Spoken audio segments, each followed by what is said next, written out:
Welcome back to another episode. It's been a long time, but we are back with HU and Beyond here today, presented to you by HU Enrichment. As always, for your host, it is I, Stephen. I know you missed my partner in crime from HU Flow, but she's on to do better things. And now with HU and Beyond the podcast, we're just doing a lot of fun things, getting back in the swing of things. Happy New Year's for everyone who's watching. I know by the time you're watching, it's going to be later in the month, but still Happy New Year's. Today on the podcast, I'm joined here by a very special guest. Her name is Michelle Luna. Victoria. Michelle. How we doing, buddy? Good. I'm good. Thank you so much for having me. Hey, it's always a pleasure. So Michelle is a very good friend of HU Enrichment. She does a lot of great things for Harrisburg University as a whole. We'll get all into that in the podcast as we're going. But first, Michelle, I just want to kind of give the people at home an idea about who you are. So kind of tell us, as a HU student, what you major in, what year you are, and an idea of what your major entitles. Sure. So my name is Michelle. I'm currently a MIPA major, which at HU stands for Management, Entrepreneurship, and Business Administration. And I'm going to be a senior, and I'll be graduating in the fall of 2024. Okay. So, this is the year 2024. Obviously, obviously for someone as one alumni to a future alumni, when the moment happens, it's gonna be a fun moment. But before we get into your A2 time, let's start at the very beginning. So, where are you originally from, and how was life growing up for you there? Sure. So I grew up in Falls Church, Virginia, which for those who may not be familiar with Northern Virginia, that's right outside of the DC area. So I grew up very much in a city around, walkable distances, things like that. And growing up was quite a journey for sure. So I grew up with a single mom, and my mom immigrated from Peru, and she had me. And so life growing up was definitely a lot of trial and error, I think, for her. And the one thing that I think stands out most about my childhood is just the ability that I had to try a lot of different things and kind of gauge what I was really passionate about and interested in. As a kid, I did a lot of things. I played sports. I was very crafty. Our local rec center had a lot of different classes on things like cartooning and painting. And I wanted to do everything and I wanted to do it all. And so my mom was very good about allowing me to just kind of test out and see what my passions were. And over time, I kind of as I got older, I kind of narrowed down those interests, and it really kind of just narrowed down to mainly music. So for most of my schooling, for starting in late elementary school up until high school, I was in band. I started out playing flute. And then in most of high school, I ended up playing bassoon. And for a while there, I really thought that I was going to be a music major. I was actually, in my first go around of college, I was auditioning to a few different schools to be part of their music program. I wanted to be a music teacher, things like that. But obviously, as time had gone on and I had gone throughout my college process and things weren't necessarily panning out the way I was hoping, I ended up deciding to major in international affairs since I was in Model UN in high school. So that was kind of my other thing that I was interested in. And so, yeah, that's pretty much in a nutshell, me in my younger years. You were very just. I sound like you were very active, because you said music, you got the Model UN. You were just all right, I'm gonna pick and choose whatever I want to do and figure out all the stuff as I go.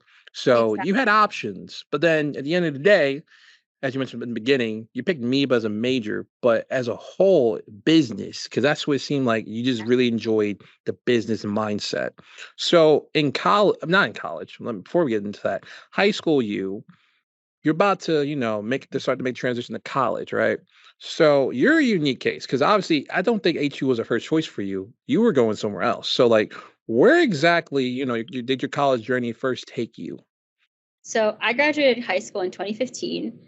And at that time, after I graduated high school, I ended up going to James Madison University, which is a state school in Virginia.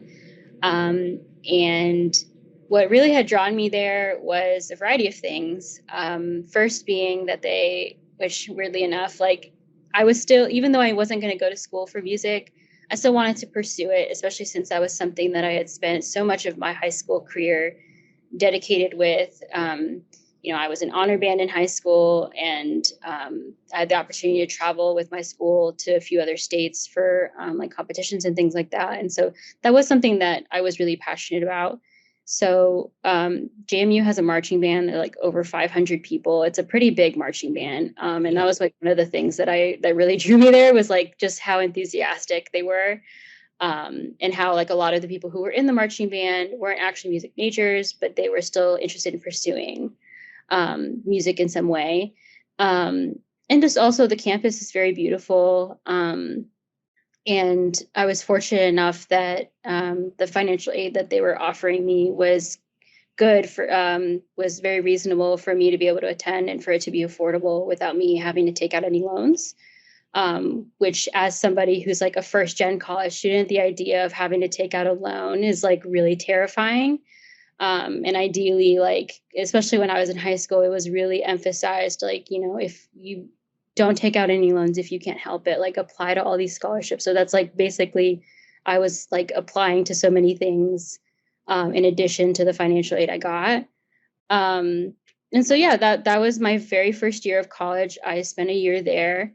Unfortunately, there were a lot of bumps in the road that I wasn't anticipating, which unfortunately kind of comes with the territory when you don't have parents who were in college, or you don't have any family or family friends that are in college. That could really kind of give you some insight on how to succeed. Um, I was a very good student in high school. I excelled in a lot of my classes. I took IB courses, which is similar to AP. My high school was an IB school, so a lot of challenging courses and things like that. But there were a lot of factors about college that I was very surprised about.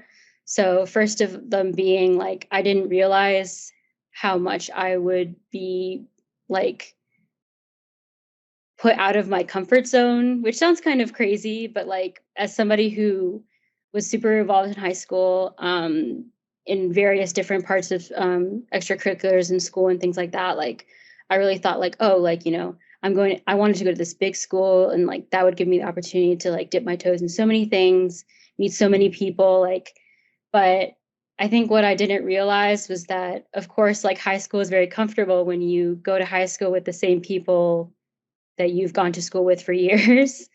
And you're kind of, when you're in college, you're meeting a lot of people that come from a lot of other different backgrounds, different upbringings than you. And sometimes it might not even be people that you were even, had ever even been around when you were in high school. And that was like the thing that really like threw me for a loop. And then also just the, I don't think I necessarily had the well, I didn't know this was a word when I was younger, but like the emotional intelligence to be able to really handle um being on my own, and managing my time, and being sure I take care of myself and make sure my mental health is good, because I didn't really think about mental health in that kind of aspect when I was that young. um, and making sure that all of the things that I'm doing are going to be things that can contribute to my future, and even knowing where to ask for help for these things, I had no idea.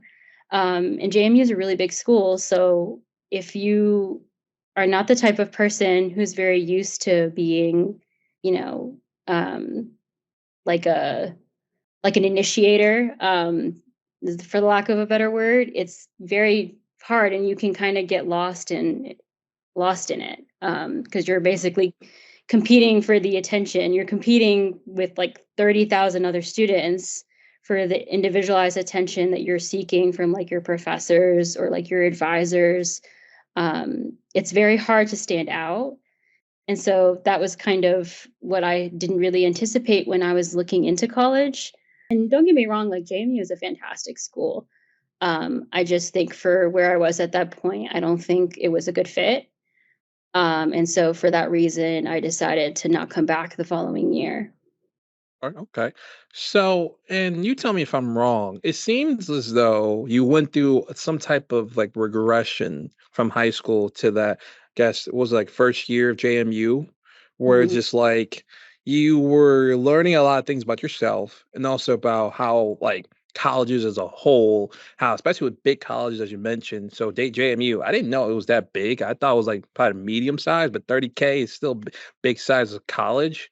And it's always something that, we had discussions before this on the podcast with many of our students about, the class sizes if you're a transfer coming from one place to the other. How has that been the betterment for you? How's that negative impacted? It varies depending on the person. But okay, so after you didn't come back to JMU, how did HU come into the realm? So I started at HU in the spring of 2022. So granted, there was a couple of years in between there, between when I had left JMU to when I decided to go to HU. And during that time, I moved back home. I went to community college, so I got a lot of my gen eds out of the way. If I'm being honest, if I could go back to when I was younger and give myself some advice, I certainly would have gone to community college first, Mm. just because, um, just with how I operate and in terms of like, affordability and like comfort level and like all these things, I had a pretty good experience in community college. um, I felt challenged. I still felt challenged in an appropriate way, but I also wasn't dealing with the overwhelming like feelings of like, oh, I'm so far away from home and things are going on at home and like, helping out my family and like it was less of a weight on my shoulders because I was close to home and, I was working and things like that. And so I was able to focus a little more on school. Um, and obviously the cost, I was fortunate enough that I didn't have to pay anything to go to community college just with how, FAFSA and all of that stuff came out to be. So I was able to get like almost all of my gen ed credits that I transferred here to HU done for free and no cost to me, which is a very big privilege. And I think that I will definitely thank myself down the road, in terms of loans and stuff like that, because I won't have as much as maybe like a typical person who might go to college for like a regular state school for 4 years. Okay. Okay. See, the thing, can I remember? I forgot there was a gap between, I think, because you took like a year off, right? It was a couple of years. So I left JMU in 2016, and then I ended up going to HU in 2022. So during that time, I was taking community college classes, and then there was a period of time where I was just working full time. I took a break Mm. from school. And so when I was working full time, I was working like in local government in my hometown. Unfortunately, though, the job was itself was very stressful, and it really took a toll on my mental health. And when the pandemic hit, I was fortunate enough that with this job, I was able to work from home. So I didn't have to commute because the commute for me was about an hour each way. So that took a Dang. lot of time out of my day. Granted, I was, I was taking the metro to work. So it was nice. I could just sit down, pop in a podcast or listen to music or whatever. But it does take a lot of time out of your day. And I didn't really realize that until I was working from home. But even when I was working from home, again, like just that, and I don't think anyone was really prepared for this. Like when people started working from home, was like that lack of boundary that you have when you take your work literally to your house. People weren't prepared to do it. So trying to find that designated space for you to, get your work done and still be able to accomplish your tasks and everything like that, while also dealing with whoever else might be living in your house, if it's family, if your kids, whatever. Um, and yeah, so it's like that lack of boundary. And then in terms of like the job itself was very stressful for me. And so I had made the difficult decision to end up quitting my job. Um, because I frankly, it was just I I was not looking forward to going to it every day, which is kind of your first mistake, your first warning sign rather, is when you're waking up, it's like 6 a.m. and you're like, ugh, I have to go to work. But I was always raised, to, support yourself, be sure you're always having a job to be able to, financially support yourself and take care of all the things you need to take care of. Um, so the idea of like quitting a job like that was it was very difficult at first because I was like, well, what am I going to do next? I have no plan. At that time, around that time, I had been working on my business for about a year at that point. So I still had income. It wasn't the amount of income that having a full-time job and the kind of security that that gives you, but I had income. So I thought, well, I'm not completely like, it's not a completely bad decision because I will still have income to support myself. And that kind of allowed me to figure out what I wanted to do next. And yeah, that was during the pandemic. And I think a lot of people during the pandemic, they use that time as their like soul searching time, to kind of figure out like, these are the things in my life that are not serving me, that are not bringing me joy, that are not contributing to my overall physical and mental well being. So yeah, when during that time during the pandemic, I was working on my business. That was like the main thing that I was focusing on, and I kind of was like going back and forth of like, okay, I really enjoy working on my business, but I feel like there's more that I want, um, and it was through working with like on my business that I really kind of gained a passion for like marketing and just the business of things. And so I thought, well, if I go back to school, I certainly would love to like pursue business or marketing because I kind of already have that like background, that like kind of real world knowledge, but I would love to still be able to learn from like industry professionals, people who've been in the business for years, have, built businesses, sold businesses, done marketing for businesses. I really saw the value in that still. And I always knew I wanted to go to college, like go back to college. If anything, my mom had always like really emphasized the importance of having an education. I think a lot of children of immigrants, their parents, like that's like one of the first things that is like really like drilled in there is like, you need to go to college, not because, for the sake of going to college, but more of you need to, educate yourself and, be able to provide a better life for yourself than your parents did is kind of what that kind of comes out to be. So yeah, when I decided that I wanted to go back to school, I had just moved to Harrisburg. And so I thought, well, I have to look around and see what schools are around here. I didn't know if I wanted to pursue full time or not, but I knew that I wanted to be back in person. That was something that when I was in community college, towards before I ended up taking a break, I was balancing full time work and online classes. And I just didn't feel like the I was getting out of the class what I really felt like I needed to get out of it. Um, and so yeah, by looking around and kind of seeking my options, I found Harrisburg University.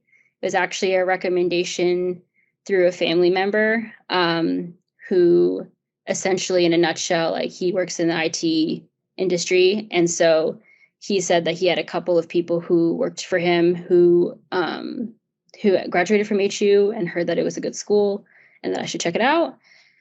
And I thought, well, what do I have to lose? It seems close by. Um, and that was essentially what got me into kind of inquiring, getting a tour and things like that. Okay, okay. See, I'm not.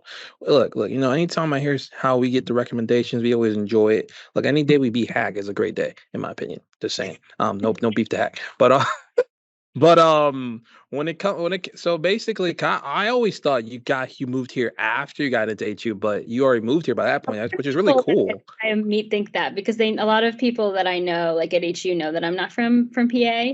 Yeah. Um, and I think I mean, it makes sense because like the assumption is like, oh yeah, you moved here for school, but no, like Harrisburg was definitely like my home for at least a year before I decided to go back to school. So it's very much like, yeah, like I live here, I've put down, roots here, and yeah, it's very much my home for the time being. Okay. I mean, hey man, it's just I could feel the same way. So let's talk about HU because there's a lot to talk about, especially what you've done here. Because well, obviously, like we met like I guess at your halfway point, or I guess early the beginning. I don't know really because we met during what was it? Was it last year or no? It was So 2022. Was yeah, it? it was 2022. It was my first semester at Wait, that HU. was your first semester? It was my very first semester when we met. I'm gonna be honest. I First thought that semester I was transferred. Honestly, it feels like I've been here longer than it really has. yeah. Um, but yeah, I started in the spring of 2022. And essentially, I took one of the classes I had to take in my first semester was an introduction to business class that was taught by the wonderful Barbara Geisler, one of my favorite professors at HU. Shout out to And guys. yes, love Dr. Geisler. And I forgot necessarily what the lesson was specifically. Sorry. But I do remember that there was an example that was being used to teach business concepts. So Mm. she used the HU merch pop-up as an example um, for, again, to teach business concepts. Which ones? I can't remember, and I'm so sorry. It's all good. We It was appreciate it though. quite a while ago.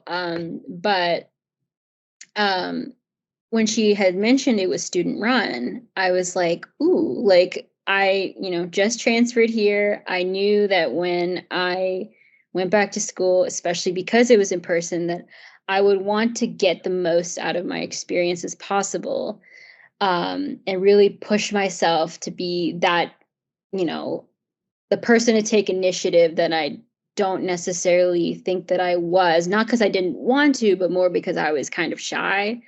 Um, and so I went to her after class and I said, "Hey, I would love to know like some more information about how I can get involved. Is there a student I can talk to?"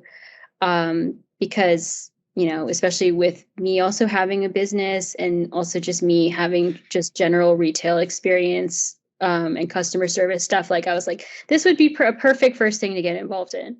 And so she was like, yes, you can talk to Marilyn. And so she and, Dr. G introduced us via email. And I remember, yeah, Marilyn was like, yes, like we have a pop-up shop coming up. Just, come by. We'll get you all set up to help out, things like that. And so it was a pop-up shop. I think it was in March because the first 2 months or so of that semester, we were doing it virtually because Yeah. decided to close the school again. I believe I'm not sure if it was already closed. But when In 2022? Yeah, so January and February we were still closed. We opened back in March. Yeah, because when so I applied to HU, like it was like that process of me applying was like November of 2021. And I remember when I was going through the process, I was told like, yes, like we will be opening back up for the spring semester. So your classes will be in person. I was like, oh, cool.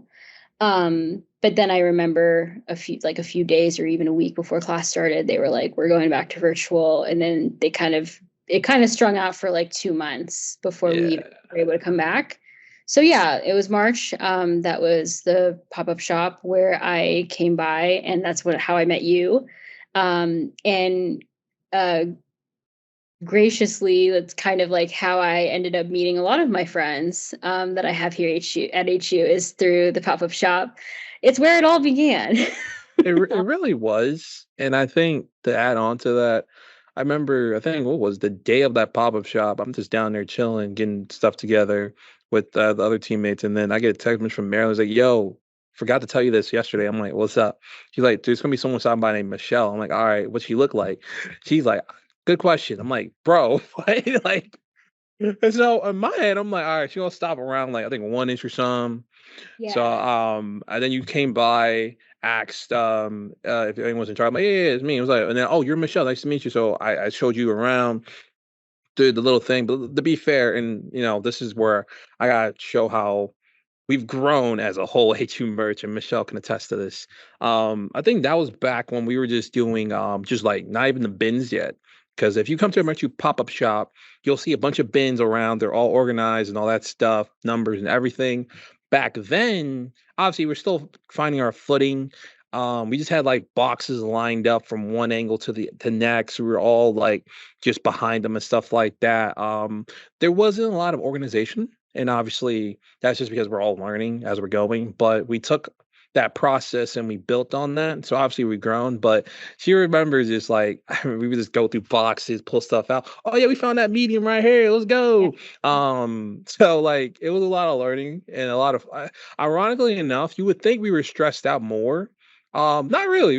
I think we're having more fun than that, and that was the fun part about it. And yeah, Michelle's made a lot of her friends from the table, which I always encourage. Like, yo, talk to people, bro. Like, it's a small college. Like, talk to these students. They're all your peers. Like, you might end up being friends. And I mean, like, did I see you and your Lydia becoming friends after that point? Yes, I did. Because once y'all started talking about Taylor Swift, it was a wrap. Um, so but that I just want to add that in because like Yeah. it was a significant moment for sure, and I was always happy to see you guys do your thing.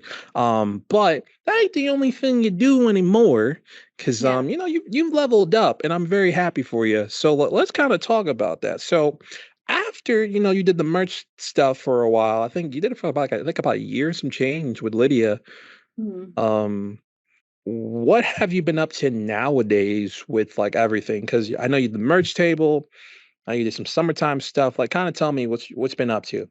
Yeah, so like I said, like I would say the merch table and then just Steven specifically was kind of where it all started in terms of the opportunities that I've been able to have. Thankfully, with a lot of the different positions that I've held at HU, I've had an opportunity to kind of get to know a lot of different staff members, which has been really awesome because that kind of has given me kind of that overall like look at to like how things like operate at HU and kind of seeing from like the back end.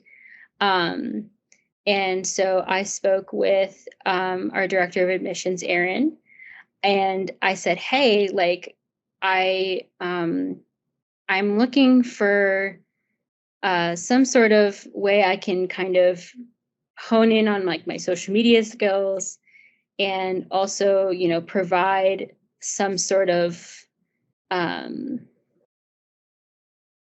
like provide some sort of like benefit in some way to like benefit an organization or like a group." um and so essentially I had said to him, would you be interested, can I help you with like running social media for admissions?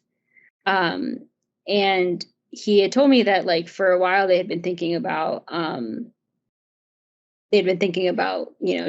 doing some sort of social media for admissions, but when you're working in admissions, there's a lot of things that you have to do, and which with any job really, like so social media is not necessarily um like the primary job unless you're a social media manager. For a lot of places it's kind of an afterthought. And so he said, if you're able to kind of give me like a plan, we can sit down and meet and give me a plan of like what you're thinking, and we can go from there. So this was over the summer, this past summer, I basically created a presentation. And this is all like stuff that I had absolutely no idea how to do. Create a social media proposal, a lot of Googling.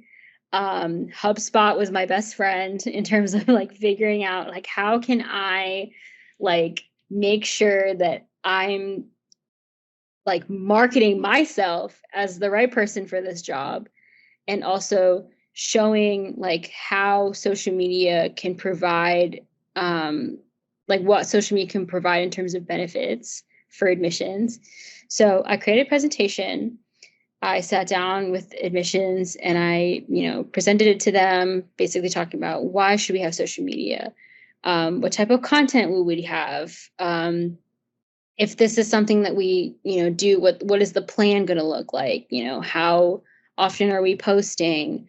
Are we going to have meetings in order to discuss the progress? How are we going to track the progress, analytics, things like that?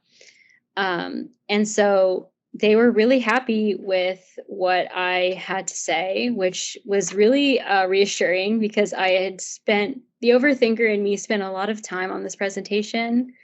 And I remember I had shown it to a couple of professors and like other people in my circle, like, do you have any advice? Like, is there anything else that I should add? Because I, again, did not know what I was doing. But again, the only way to really do anything is to start, right? So Facts. yeah, so That's they were facts. really happy, and they offered me an internship to be able to create and manage the social media for admissions for this whole school year. And I was actually also able to pitch for my friend Lydia, who is a fantastic videographer and photographer, to be able to help me with the creating content realm. Because if anyone who like manages social media for a living knows, it's a lot of work. You're kind of having a lot of hats. Like just being a social media manager within itself is a lot of things. You're planning content, you're creating the content, you're analyzing how well the content is doing. There's so many things that go along with it. So to have her help was essential and crucial in this process. And they were more than happy to have her help me. And so right now I am currently the social media one of the social media interns alongside Lydia for the admissions department. And it's been going well so far, I would say. I mean, that's an understatement. It's going really well. Yeah, people, for anyone think I'm glossing this, not really. I mean, if you look at, also in the description below, you can check out the links to go to Harrisburg U. It's a Instagram page. So go to Harrisburg. Pretty much, if anyone interested in learning more about Harrisburg University's student life, just the overall culture of HU, feel free to check out the Instagram page. They do a lot of great stuff. Lydia and Michelle do. Obviously, with Lydia, you'll learn about what she does. She'll be on a future episode of HU and Beyond. You'll learn more about her background, what she's done, and all that fun jazz. But they both do an amazing job with the page. For our viewers on YouTube, you're seeing a couple little slides of the images of some of the posts they've done. It's really cool stuff they're doing over there. Like I said, obviously, yes, I'm biased towards them because they worked with me for a time, but obviously I know how well they are and how amazing they can do with their work. So, I'm very proud of them, what they've done with that Instagram page. I mean, it's only to the moon for them, obviously, and it's just like so cool to see what they've been doing. So, definitely go to Harrisburg U if you're interested in learning more about Harrisburg University, more of the student life, other fun facts. Am I missing anything for reference to the page, Michelle, or is there anything you'd like to add on to it? There's a lot of stuff on there. So I think again, our main goal is to really give that inside look into being a student at Harrisburg University.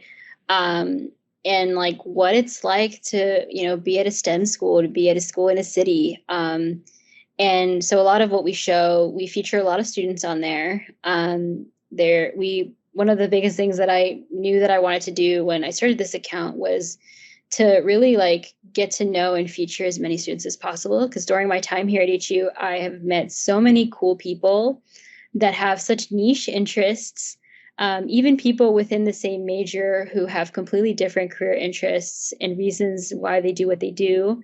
And I felt as though that was really important to highlight, to really showcase like how truly diverse HU is in a variety of ways, whether it's background, whether it's interests, like career, like dreams, things like that. Like all of those things really make up HU. So that's one of the biggest things you'll see. We do feature a lot of students on there. We also are we post a lot about different things that there are to do around Harrisburg. Again, being a school in a city, we are mainly right now only 2 buildings. One of them is just recently opened. And so it's not your traditional college campus in that sense. And so as a result, a lot of students will find things to do around the city. And that's really what kind of encompasses like their college experience. So yeah, we're featuring a lot of different places in downtown Harrisburg, Midtown Harrisburg. And there's definitely more to come. For this semester, we definitely want to kind of go to a couple more places and show, like, you know, despite Harrisburg being a small city, there are like fun things to do. And then also, we do obviously talk a lot about information about, you know, different admissions events, admissions information. If you're interested about going to HU, how can you apply? You know, how can you visit? There are a couple of videos in there where you can kind of get to know the different admissions counselors that work at HU, as well as just various staff in general, and just different things, a lot, all things like HU outside of the classes themselves. Although we will talk about like majors and kind of give insights into things like that too. Okay. I mean, just to add on to that, yeah. I think at this point, by this time this video comes out, you'll already seen it on social media. HU merch, we're moving it to go to Harrisburg U. Reason being, I mean, look, the stuff they're talking about, the stuff they already do, it just fits them way better than if it's HU enrichment. So we want to give them more of that spotlight with that. I know it's in good hands. Obviously, we will still be involved. Like obviously, myself will be involved, but it's not more in the social media sense. Giving that to Michelle and Lydia and and their team on to handle that. So, for anything HU merch related, social media wise, go check them out. You know, on Instagram, Facebook, we'll talk about it. But for now, Instagram, you know, HU merch is over there. Because we have a lot of cool things we're planning to do that. Obviously, this the last thing I'll say. The focus is Michelle, not merch. We have new hoodies you know, we have new hoodies that you've probably seen by now, the STEM hoodies. They're available. So make sure to check out your next pop-up shop. At this point will be in February, but check it out soon. Um, but so we talked a lot about social media. We also talked a lot about what you've done. And look, bro, I take no credit in that. I just gave you a door. You took everything else. Yeah, So, you know, that's true. I take no credit in that, but I'm really am happy for y'all to just to do well and stuff like that. That's always the kind of the goal for me, for you guys. Like, look, wherever opportunity you get, run with it and see how far you go with it. And you'd be amazed. So Oh, very it's happy for you true. guys. That is So like the one thing I will say is probably one of like my favorite things I would say about HU is the fact that you, especially with it being such a small school, and it's really like pride themselves in being like more of an entrepreneurial school in that sense of, if there's something that you are interested in or that you want to pursue further, um in whatever regard that means, like if that means you want to start a new club or that means you want to research this particular topic, you know, do social media for admissions, like anything that you can think of, chances are there is an opportunity out there if you seek it. I think one of the cool things about the staff members here at HU is that they're very open to hearing your ideas in that sense, and very willing to find the ways in order to uplift you, to kind of seize those opportunities. At least that's been my experience so far. Like there's so many amazing staff members at HU that I have to credit, um, for where I'm at right now, having only been here for about a year and a half or so, and being a transfer student, and just the extent of involvement that I've been able to have. Yeah, a lot of that is just because of the environment and the willingness to kind of do things that might not have been done before, and trying to seeing where it goes. So I think that one of the biggest pieces of advice that I certainly have learned to be true is that if there is to basically like speak up and, you know, talk about like the things that you're interested in. If you have a professor that is doing something similar to what you want to do, or even it's just you find some way to connect with the professor in some way, and you feel comfortable about like opening up about like, you know, what are your dreams in life? Like, what are you passionate about? And being able to like have that person to be able to go to bat for you and find those opportunities, like help you find those opportunities. I would definitely say Dr. Geisler certainly did that for me. Um, in me talking to her about like, you know, what it's like being a business owner and like kind of balancing school with that and, you know, wanting to get into marketing, but not being sure where exactly to look or what to do. She was definitely very instrumental in encouraging me to be able to, you know, advocate for myself to find those opportunities because just because something is not there doesn't mean doesn't exist. It can exist. You just kind of have to take that first step for sure. That is facts. And obviously, once again, big shout out to Geisler. You always were the big fan of HU merch.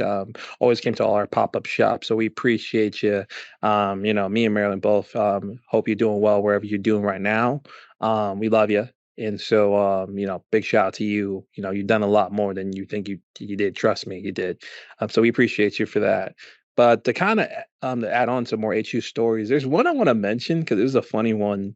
Oh So it was boy. one day, I think you were in class, and this is like the first week in the fall semester, this past fall, and the freshman tried to come in your class, and Oh my god. yeah, so like. I'm gonna give it a little bit and then you take it away because like you were more in the moment. I walked away because like I was like, yo, what y'all doing? So I think one of the freshmen that I met at an open house that came to HU. She was asking me for directions for a classroom because I was on that same floor. I think it was the 10th floor. I'm like, yeah, yeah, yeah, it's in this. Go to make it go straight, make a right. It's right in that corner. So then, she was still confused. I'm like, all right, bro, I'm just gonna walk you there. I walk her there. Next thing I know, I'm seeing all these other kids outside the door. I'm like, all right, y'all just waiting for the next class. I'm doing the class in there. Little did I know, no, they're trying to go in the class. I'm like, yo, like, what are y'all doing? And then from there, I'm gonna let you take because you got the firsthand experience. Yeah, so this was like my marketing class. And there is on Tuesdays there was a class like there was like a seminar class that was right after us, which is like a bunch of it was seminar 100, so it's like all freshmen. And I remember like there were like people that it was towards the end of class that were coming in and sitting in the back. And I'm like, you know, I guess props to you for coming to a class late, like, and still like, you know, despite being late, still showing up and sitting down.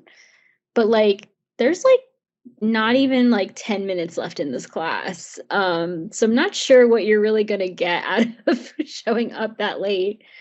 Um, but then like more started to come in, and then my professor realized like, oh, we're not done yet. Your class doesn't start until like 2:15 or something like that. And so yeah, that was like super it was super awkward, but at the same time it was funny because the first few students that were sitting there were just like they just sat there like as if like yes, this is like with conviction. They're like this is the class I need to be in, and like not realizing that like we're talking about marketing and they're like what? Like this is not the class. Oh man, I forgot someone made the comment like, "Hey, you guys are all excited for Seminar 100. Hooray, hooray." And I was like, "Yeah, bro, they tripping." And I know it's a first week, freshmen gonna be freshmen, but like the commitment is what I liked about it because they were like, "Yeah, I'm gonna walk in this class," not realizing like, "Yo, look at the time. Like, your class starts at this time, bro." Like, I know sometimes people like to get early, but like that was one of the funniest moments to me from that first week. Oh, It was just for like, sure. Um, oh, dude. yeah, I'm trying to think of like other like favorite HU moments. Well, so one of them actually like happened recently. So, um in December, I went to a concert at XO Live, which is a local venue here in Harrisburg that does a lot of concerts with HU Presents. So I went to see the main, and originally I was already going to go to the concert. I'm a huge fan of the main. I bought the tickets, and I was super excited. But when I started this internship with admissions, I thought like, oh, this would be a really great opportunity to kind of showcase um, like various like things that students can do off campus, especially with now there being opportunities for students to get free tickets to go to HU Presents shows, um, which is a huge plus, I would say, especially for college students who might not have as much funds to be spending on concert tickets because they are expensive. Yeah. So I met with met with some folks from HU Presents, and I was basically like, yeah, I just want to do like a little like POV video of like, you know, what's it like being a student going to an HU Presents concert. And so yeah, I went to the concert. Towards the beginning, I like got a few clips. Um, and then, I had to force myself. I was like, I'm gonna put my phone away, enjoy the rest of the concert, because that's what I was here for in the first place. Um, and I was so fortunate that so one of the friends that I went with, who does not go to HU, but she has gone to various concerts in that genre for years. So she's been to Warped Tour. So she like knows like how important it is if you're short to like be at the front, because I am 5'1", so I That is cannot be in the facts. back. I cannot be in the back. And I really love the main. So like I was like, I had to be in the front. So she saved me a spot because she got there way earlier than I did, which props to her. But I got to experience the concert from like just right there on the barrier. But the other cool part was that at the end, so the lead singer of the main, John O'Callahan, he um was super nice. Like he after the concert, he just like got off the stage and was just talking to the people who were kind of up on the barrier, taking pictures with them, just having chats, whatever. And so I so one of the things I do, and this is just me being the person who owns a jewelry business in me, is Oh, I this see is where like this is going. this started because of the Eras tour. I didn't go to the Eras tour, but I helped Lydia make bracelets for the Eras tour. And so I thought like, for every concert I go to, because I that's one of the things I love to do is I love to go to concerts. I think I'm going to like 6 alone in 2024, which I'm so excited for. But I was like, oh yeah, I'm gonna make a bracelet or a couple of bracelets for every concert I go to. And I was not really doing it with the idea of like, oh, I'm going to give it to like the artist or whatever, because that I don't really want it. I'm the type of person where I'm going to leave them be. I'm not too like um I'm not really the person that really has to have a picture with a person or get an autograph or like be able to talk to them. I'm just like, I went to your concert. I enjoyed your music. I'm going home. Like very simple. But, he was making his way, down the line. And I was like, you know what? Like, I might as well try. Like, worst thing he could be like is no thank you. like, but How we yeah, do. yeah, no, he came up to he like, finally got to me, and I was like, "Hey, like great show. Like I really enjoyed it. Can I give you a bracelet?" And he was like, "I would love a bracelet." And so I gave him one of my bracelets that I made for the concert, and he was like, "My God, my daughter is going to love this." And I literally was Aw. like, "God, like that's so fun." So, yeah, and then I was going to end up going home, but then he was still like hanging around talking to people, and my friend was like, you need to take a picture with him, like at least get a selfie, like like just to say that part of that experience again. Like I'm not that type of person, so I was like maybe. And so I went back, and he came back through, and I was like, can I get a picture with you? And he was like, yes, of course. And he was just so nice. Like I guess like people have like they always tell you like to not meet like your idols or your heroes, and like I wouldn't say that like he's my idol or my hero, but like just to obviously he is someone who is very talented, and I don't know, like I guess I thought I would act like weird in some way because sometimes that happens with people, I guess. But no, like he was very like down to earth, chill, happy to take the picture. And we chatted for a little bit, and yeah, like that was it. And I was also able to, buy a signed poster because they were selling those. And so it's just a lot of things that, could go right at a concert went right. And I just had so much fun. And putting that video together and posting it, like I was so like proud of it because I was like, I really hope that this kind of encourages more students to like come out to more shows. Even if you don't know the artist, it's still a good time. I will say a lot of the shows that HU Presents puts on, a lot of the artists they bring are very talented at their craft and very entertaining acts. So, even if you don't know, the concert would be free anyway. So, like, still give it a shot. It's a fun night out with your friends. You get to enjoy yourselves. And, Yeah, it's it's it's a facts. great experience. And yeah, I would say like that was definitely like another one of like my like favorite HU memories, I would say. And that's definitely something that I'm going to remember. And just thinking that like I got to like go to the concert but also create content like for my job, which cool. So I'm really hoping that I will be able to continue doing that. Just because like I really got a glimpse of what that would seem like, and it was really fun for sure. I feel like you're gonna love it if you ever did the riverfront. I mean, way more Oh people would. yeah. As Especially if the Roots came back, I would I be look, man. It's look when I did it. Obviously, I didn't do content. I was just selling merch there.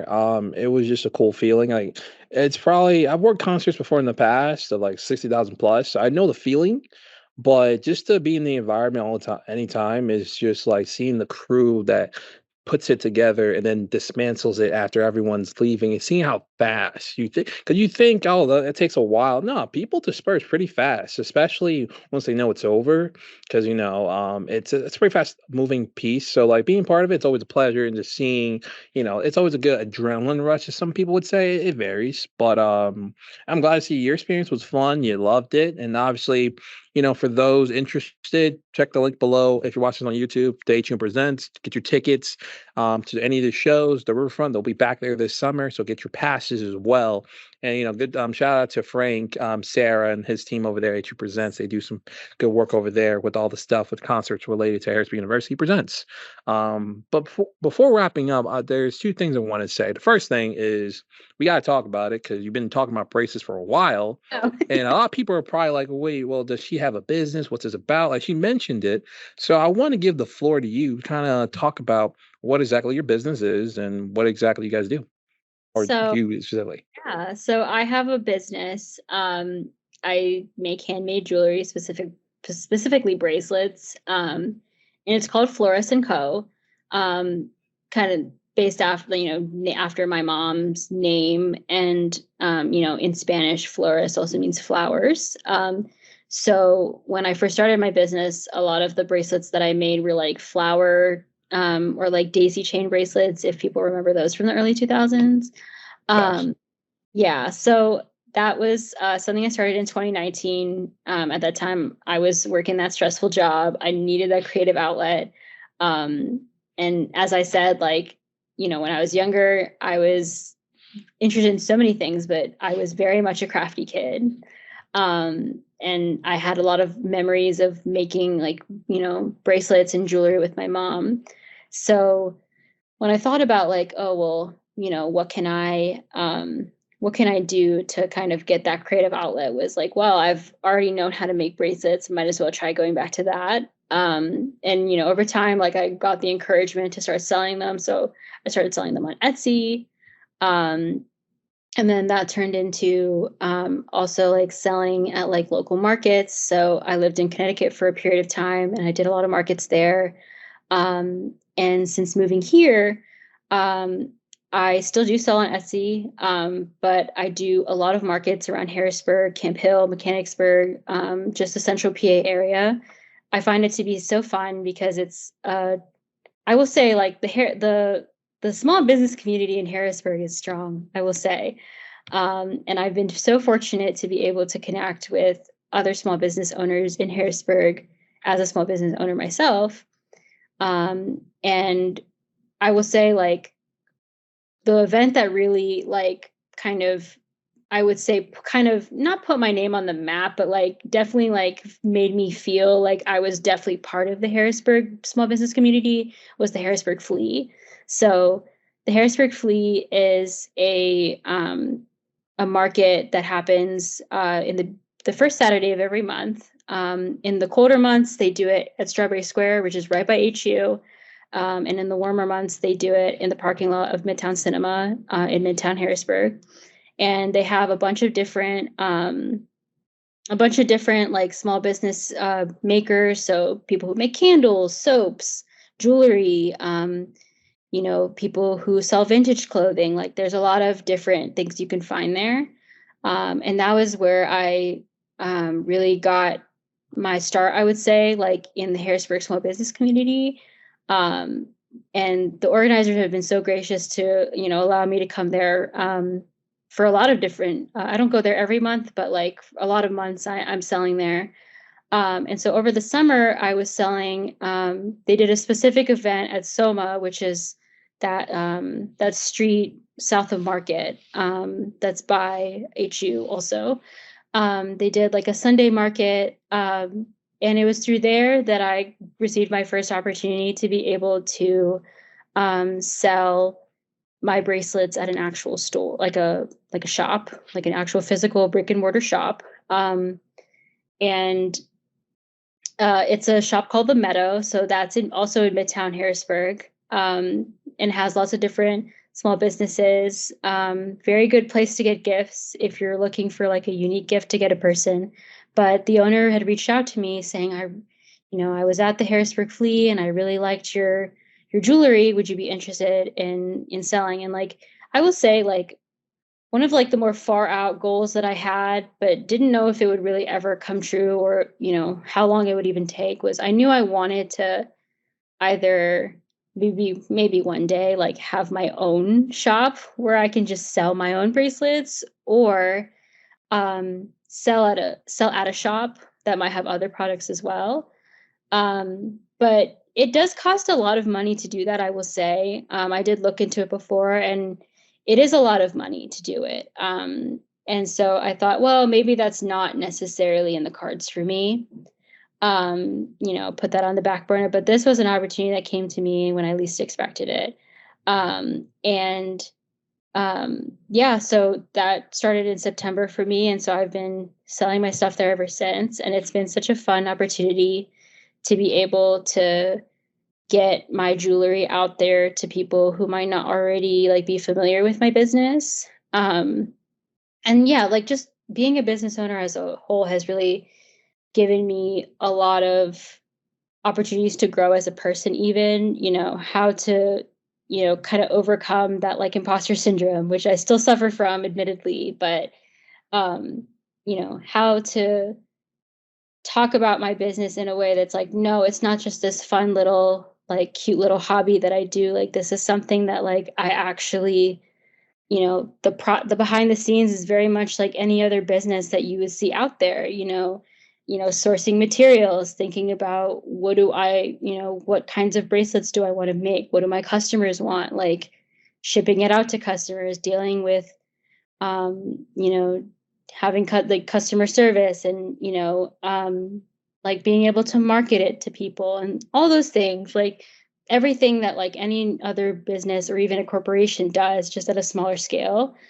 And just being able to like learn from the mistakes and kind of grow from there. All of those things have just been part of like my small business experience. And the cool thing is that I've also kind of been able to connect that with like what I do at HU. So like at HU, we do have projects that we have to do as students. So there's 2 projects that you have to do. And it can really be about anything that you want, but it kind of has to relate to your major. And so for my first project, I talked about like how can small businesses use TikTok as a way to market themselves. And so for the second project, it's still like in the works, but I'm pretty sure like this is going to be like what it ends up being. I'm going to be creating a TikTok account for the Meadow, and creating content to kind of grow and expand their audience base past Harrisburg. Um, and because they have a website now, so like expanding it to like other states, other places where people can still support these businesses without necessarily having to come to the physical shop. So just being able to kind of also connect that, by stuff I'm doing at school with the stuff that I'm doing in my business has been really cool as well, and has been a very valuable educational experience.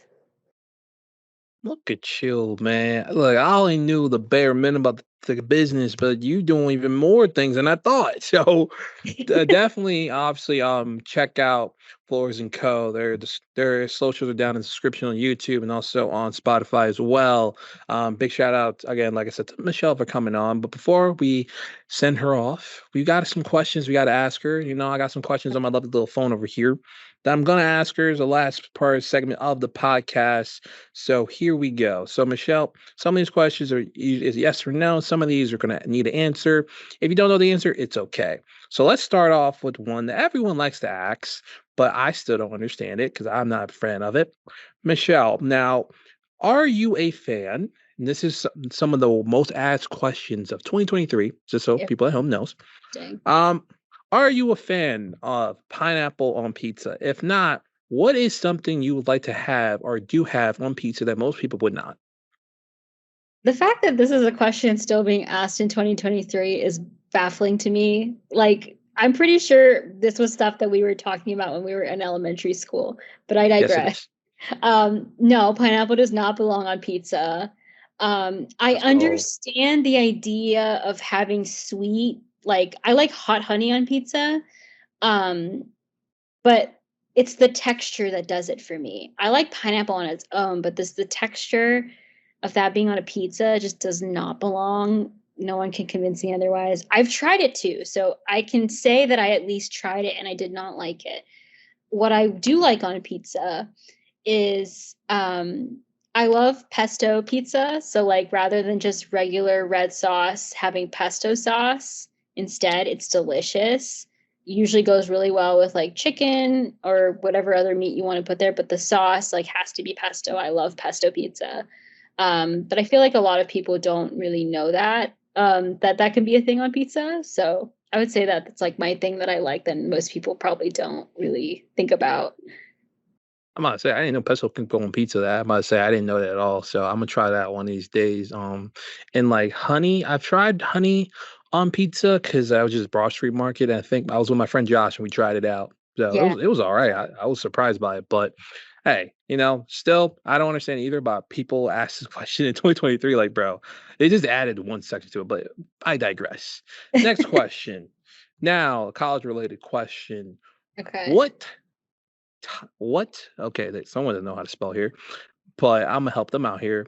Which college course do you feel as though is a course that most people struggle with the most? So I'll specify this here. What, like, in terms of like, let's go high school level with this. What topic do you think? Not topic. I guess what class do you think is the most hard, like the hardest one most people struggle with? So, for example, do you think math is like course that most people struggle with, or is it science, or is it like that type of thing? So being part of a major that's like the least STEM of all the majors at HU, I don't know if I can speak on their behalf. I will say, like, generally speaking, I think math is one of those classes that just is really difficult. Really, no matter like what like major you're in, I would say.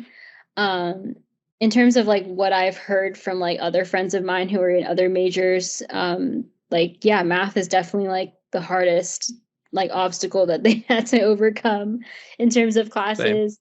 Math was definitely the hardest for me, like all throughout school. That was probably, despite me being a strong student, that was the one class that I had to work the hardest in, just because my brain, I have more of a creative brain. I don't really have like the analytical numbers brain as much. So it took me a lot more work to be able to like get that down. But thankfully, I only have one math class left at HU, but unfortunately, it is calculus. So any thoughts and Hey. prayers would be appreciated. Look, at least it's not discrete math. I'm just saying. Oh, no, I thankfully I did not have to take discrete math. Yeah, I'm gonna say, look, no hate towards anyone who likes that class. It's just like not everyone can be as good as discrete math as you are, unfortunately. So you know what I'm saying? But I digress. Next question is the was the most popular question from TikTok in the US in 2023. And it's based off a video that asks, would you rather take $500,000 or have a dinner with a celebrity of your choosing? $500,000, obviously.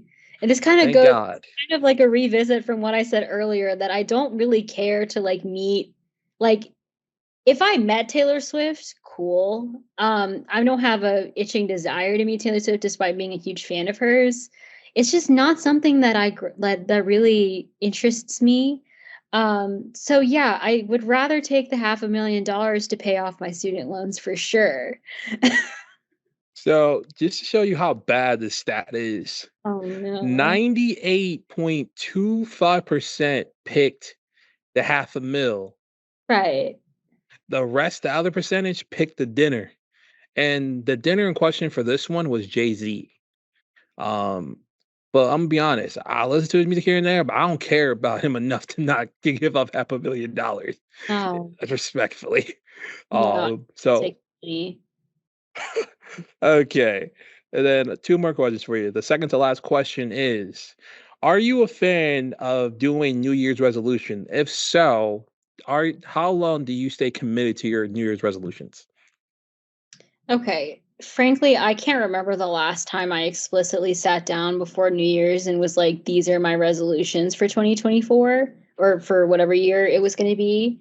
Um, I think the reason why is because like I think a lot of people are like running off of that like adrenaline and energy of the end of the year going into the beginning of the year. So they set a lot of they might set a lot of resolutions that might not be um super attainable or they are attainable but require more steps. I think one of the biggest things I've learned being a business major is that you have to like break down the steps and then break down those steps for any goal that you have or any process, any assignment, whatever. So for me personally, like I definitely have intentions going into 2024. I wouldn't call them resolutions. I would say the things that I intend to work on or hope to have. But also breaking down those steps and like, okay, how am I going to actually accomplish those things? Um, yeah. So like, I don't, I think if I were to set a resolution, I think it would immediately, as with most people, be done with by the second week of January. So I'd rather set myself up for success and not have to, you know, kind of disappoint myself there. So I would say intentions over resolutions. I respect that. I mean, I do them every year, but I think I just be like, yo, I'll get it done when I know when it's right. Like I don't really like it's a back and forth relationship. I don't really I go in with the vibe. I don't always excel, but when I do, it's amazing. But it is what it is. Um, but your my last question kind of relates to what already passed. The holiday season's pretty much over, but it is one of the most asked questions 2023, and it's gonna matter to add on to it. So between Christmas and Halloween, which is your favorite? And to add on to it, when it comes to Christmas specifically, do you when do you officially start to put up decorations? Is it before Thanksgiving or after?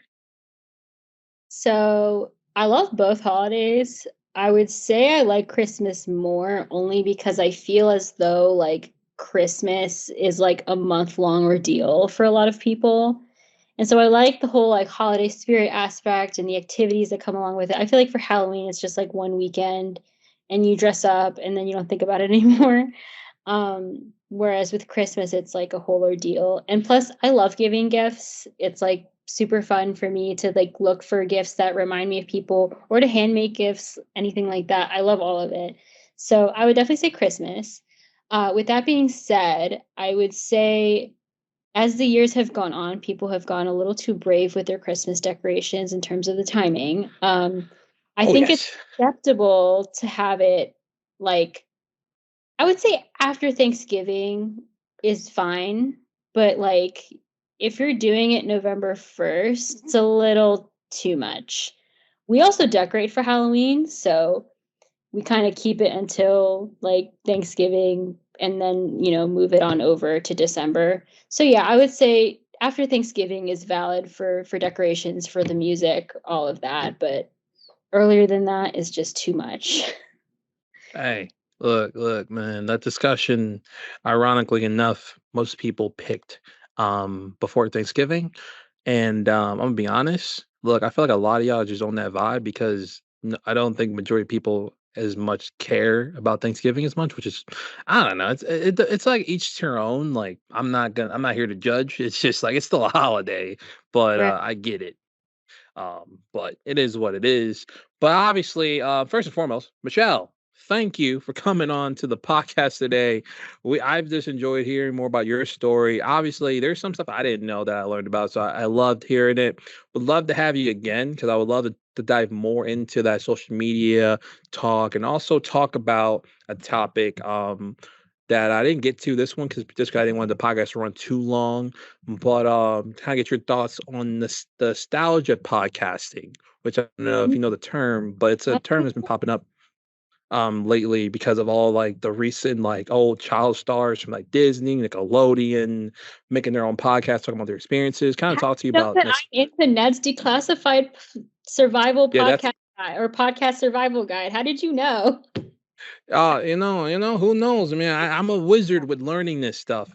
But definitely would love to have you back on to talk about that stuff because I think it's an important topic, especially for those who grew up in that generation, like you and me. Um, and something I was talking about with some other friends the other day, and I felt like let's have some people come on the podcast to talk about it. Some, we'll definitely want to have you on for that podcast when we get there. But obviously, just hearing your story, thank you so much for coming on. I know I look super dark right now, just when we Let me started. get the I lights think, on. yeah, Not it on. was like I didn't turn the lights on before we started. I didn't know it was going to. I didn't know the sun was going to go down that fast. But daylight savings, thank Daylight you very saving. much. But look, future Steve, and I know you editing this, so like just brighten me up a little bit. You know what I'm saying? But for those watching on YouTube, thank you so much for watching. We appreciate you guys so much, and we hope you enjoyed the first podcast episode 2024 of HU and beyond. Thank you so much for watching. We will see you in the next one. Thank you, Michelle, for coming on. I'm Steven, your host, and as always, take care, and we'll see you in the next one. Peace out.